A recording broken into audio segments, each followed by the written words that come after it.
Hello दोस्तों, आज मैं एक न्यू सीरीज को एक्सप्लेन करने जा रहा हूं। जो ये कहानी शुरू होती है एक नरेटेड वॉइस से, जो कि हमें पास्ट में गुजरे एक बेहतरीन वॉरियर की स्टोरी बताती है। वो वॉरियर अपनी यूनिक मार्शल आर्ट स्किल्स में इतना ज्यादा माहिर हो चुका था कि उसको ग्रेट 4 फैमिलीज भी हरा नहीं पा रही थी। तभी कहानी प्रेजेंट में शिफ्ट हो जाती है, जहाँ हमारा हीरो लूफी कुवाई उस बूढ़े नरेटर से कहता है कि तुम पिछले 2 घंटों से पोल्ट्री करे जा रहे हो, बजाय इसके कि तुम मुझे हिस्ट्री के बारे में बताते। तो इसीलिए लूफी कुवाई वहाँ से जाते हुए उसे सिर्फ एक सिक्का देता है। वो ओल्ड मैन ये देखकर फौरन लूफी कुवाई का रास्ता रोक कर कहता है, क्यों ना मैं तुम्हें एक और नई स्टोरी सुनाऊं, एक ऐसे लड़के की स्टोरी जो कि कुछ अमेजिंग पावर्स हासिल करने के लिए कुछ टेक्निक्स परफॉर्म कर रहा था, और उन्हीं टेक्निक्स की वजह से बेहद बीमार हो गया, जिसके बाद वांग फैमिली ने उसे अपना बंदी बना लिया। ये सब सुनने के बाद लूफी कुवाई कहता है, रहने दो, मैं इस बारे में पहले से ही जानता हूँ, और ये कहते हुए वो अपना छाता उठाकर वहाँ से चला जाता है। नेक्स्ट सीन में हम देखते हैं एक ओल्ड मैन जो कि सबसे कह रहा था, ध्यान से चलो वरना आप लोग फिसल जाओगे, और अगले ही लम्हे हम देखते हैं कि वो जनाब खुद ही फिसल कर गिर जाता है, जिसकी वजह से उसका छाता भी टूट गया था। लूफी कुवाई ये देखकर फौरन जंप करके उस छाते को अपने स्वॉर्ड से अटैच कर लेता है। वो ओल्ड मैन लूफी कुवाई के इतने स्मूथ मूव्स को देखकर काफी ज्यादा शॉक हो जाता है, पर लूफी कुवाई उससे कोई बात ना करते हुए बस स्माइल के साथ अपना छाता उसे देकर वहाँ से फुर हो जाता है। अब हम देखते हैं कि लूफी कुवाई अपने मास्टर की बात को याद कर रहा था, जिससे हमें मालूम हो जाता है कि लूफी कुवाई ये लैंड सिटी एक मिशन पर आया है, और उसका मिशन उसी बीमार लड़के को बचाना होता है जिसे वांग फैमिली ने अपना बंदी बना लिया था। यहाँ पर हम देखते हैं कि लूफी कुवाई के अलावा भी 2 और लोग उस लड़के को वांग फैमिली से हासिल करना चाहते हैं। ये 2 लोग, जिनमें से एक लड़के का नाम फैंग जाओ जुन है और कैरियर में बैठी लड़की का नाम यू गोंग है। ये दोनों पैलेस ऑफ लर्निंग के स्टूडेंट हैं। इनको भी सेम मिशन उनके मास्टर ने दिया है जो लूफी कुवाई का है, पर फैंग उस लड़की को बचाना नहीं चाहता था क्योंकि वो लड़का जी फैमिली का बेटा है। पर यू गोंग उसे डंपलिंग से मारकर कहती है कि ये मास्टर का हुक्म है, जिस वजह से फैंग उस लड़के को बचाने के लिए मान जाता है। अब हम देखते हैं कि वांग फैमिली के सोल्जर्स उस लड़के को एक बग्गी में लेकर जा रहे थे, और उस लड़के का नाम ये जिंग है। तो लूफी कुवाई को उन सोल्जर्स के आने का मालूम हो जाता है, और वो बड़ी तेजी के साथ छतों पर से होते हुए उस कैरियर की तरफ जाने लगता है, और उसके भागने की वजह से बारिश के पानी के छींटे उन वांग फैमिलीज के सोल्जर पर गिरते हैं, जिस वजह से वो सोल्जर्स अलर्ट हो जाते हैं और ऊपर छत की तरफ देखने लगते हैं। इसी मौके का फायदा उठाते हुए लूफी कुवाई उस कैरियर के अंदर चला जाता है। उन सोल्जर्स को पता भी नहीं चलता। अब सोल्जर्स आगे बढ़ने लगते हैं, तभी हम कैरियर के अंदर का व्यू देखते हैं, जहाँ पर लूफी कुवाई उन दोनों सोल्जर्स को मारकर बेहोश कर देता है जो कैरियर के अंदर उस लड़के का ध्यान रख रहे थे,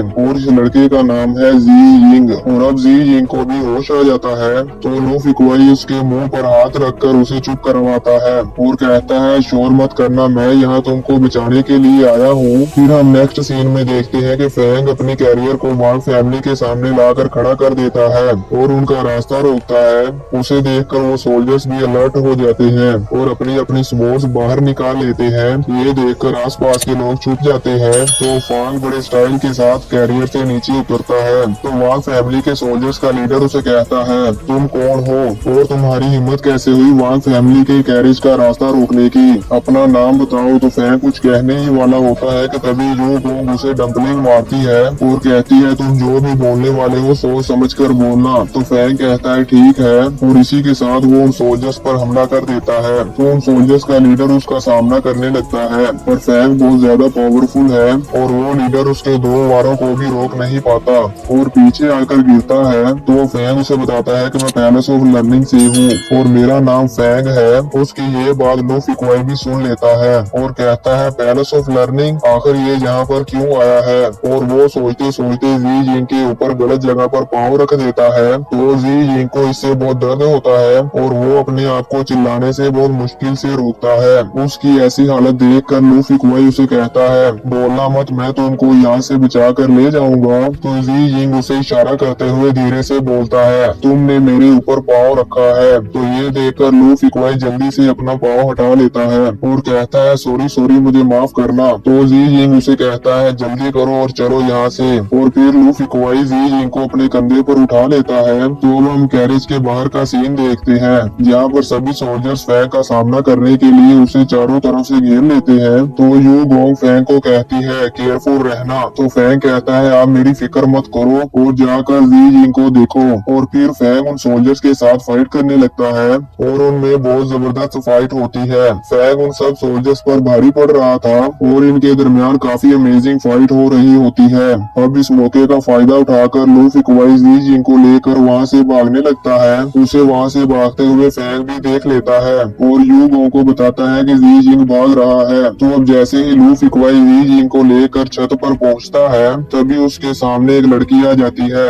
और दोस्तों, इसी लड़की का नाम यू गोंग है जो फैंग के साथ आई है। तो यू गोंग कहती है, मुझे लगा ही था कि उस कैरेज में कोई और भी है। तो लू फिकवाई उसे कहता है, तुमने मुझे पकड़ लिया, लेकिन मैं अभी भी अपनी स्पीड बढ़ा सकता हूँ। और वो वहाँ से दूसरी तरफ भागने लगता है। तो यू गोंग भी उसका पीछा करती है।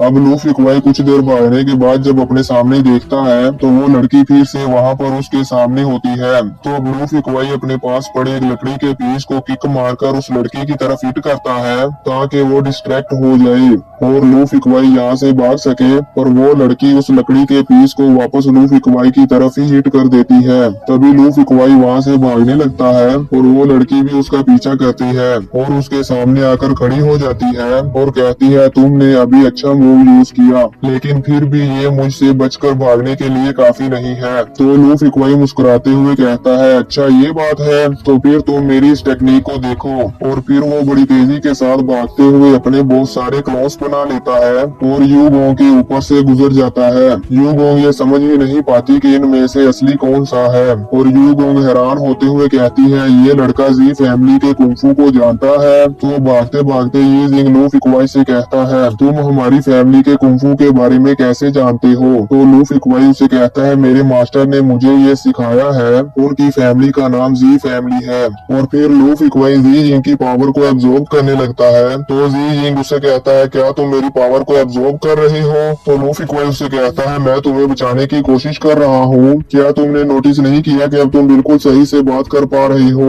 अब वो दोनों एक पुल पर आ जाते हैं। तो लू फिकवाई उसे अपने कंधे से उतार देता है और कहता है, तुम अब अपनी बॉडी को अच्छे से हिला पा रही होगी।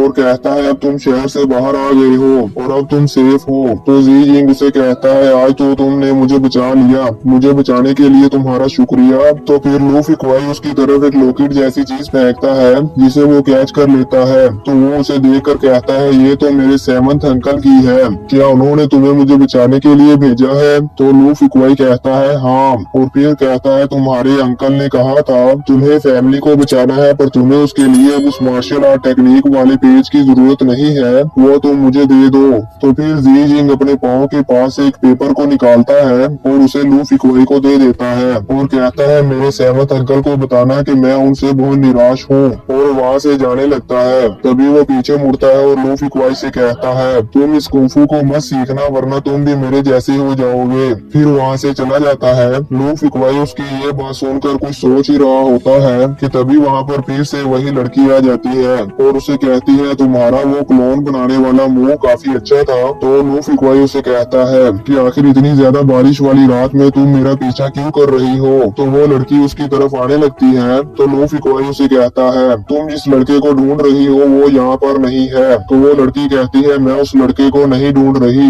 मैं तो तुम्हें ढूंढ रही थी। तो लू फिकवाई उसे कहता है, क्या तुम मुझे पकड़ना चाहती हो? और वो लड़की उसके पास आ रही थी। तो लू फिकवाई उसे कहता है, मुझे तुम्हें हट करने पर मजबूर मत करो। तभी वो लड़की बहुत स्पीड के साथ लू फिकवाई के पीछे आ जाती है और उसकी तलवार लेकर वहाँ से दूर चली जाती है। अब जैसे ही लू फिकवाई अपनी तलवार पकड़ने लगता है तो वो अपनी जगह पर नहीं होती। ये देखकर वो काफी परेशान हो जाता है और कहता है, ओ नहीं, मेरी तलवार चोरी हो गई, अब मैं मास्टर को क्या जवाब दूंगा? तभी जब वो लड़की उस तलवार पर लिखे हुए के नाम को पढ़ती है तो वो लूफी क्वाई की तलवार उसे वापस कर देती है और कहती है हम फिर मिलेंगे, और वहाँ से चली जाती है। ये देखकर लूफी क्वाई सोचता है कि उसने मेरी तलवार को देखा और देखते ही वापस कर दिया, जरूर वो मेरे मास्टर को जानती होगी। और दोस्तों यहीं पर ये पार्ट खत्म हो जाता है।